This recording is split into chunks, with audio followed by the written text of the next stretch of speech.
Si Mel Tiangco, ang inyong kapusong totoo.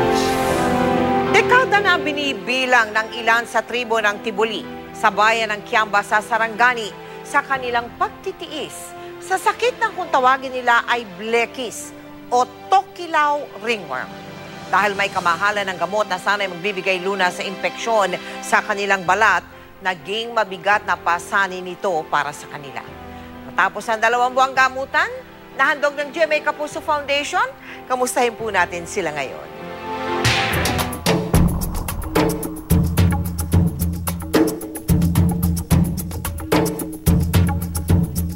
Animoy mga tattoo sa balat, ang sakit na blekis. Para sa mga tribo ng mga Tiboli, akala nila'y walang kagalingan ang kondisyon na ilang taon din nilang tinasan. Tulad ni Arnel, na mahigit na 2 dekada nang may blekis. Ang mga batang tulad ni John, kasama ang ina at 8 pang kapatid, hindi rin ligtas sa nakahahawang sakit na ito. Dahil ito po ay isang fungal infection, masasabi natin nandito rin po sila sa environment, pwedeng sa tubig, pwede rin po ito sa lupa, nakukuha. Para matugunan ang pangangailangan nila ng mga gamot, tinungo namin ang bayan ng Kiamba para lalong masuri ang kanilang kalagayan. GMA lang talaga ang nakatulong sa kanila na mahinto na itong sakit na ito. Binalikan namin ang kanilang tribo sa mga liblib na sityo.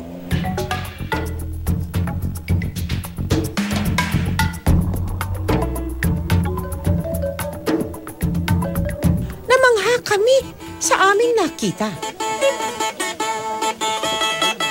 Ang nanay na si Susan, wala nang pamumula sa kutis. At ang 4 sa kanyang mga anak, gumaling na rin sa blekis. Wala na ring mga marka sa likuran ni Arnel na unang beses na gumaling matapos ang 25 taon. Sabay-sabay silang tinuruan ng kahalagahan ng kalinisan sa katawan at sa paligid. Sa mga pasyente po na nakareceive ng treatment, lahat po sila nag-improve. Buong salamat, GMA Kapuso.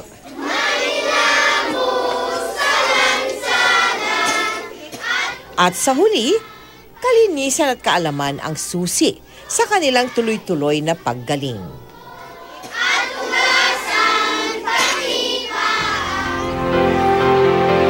Yan ang naging magandang resulta ng kanilang gamutan ay alay po namin sa nagmagandang loob na tumugon sa mga kinakailangang gamot ng mga tribo ng Tiboli. Sa ating pagbisita, nakapaghandog din po tayo ng sabon, shampoo, tsinelas, mga bagong damit sa 150 Tiboli. Maraming salamat po sa inyo at gayon din sa sumubaybay at sumuri sa kanila sa pangunguna ni Dr. Etelyn Perez Valendres at ang mga municipal health worker sa Kiamba.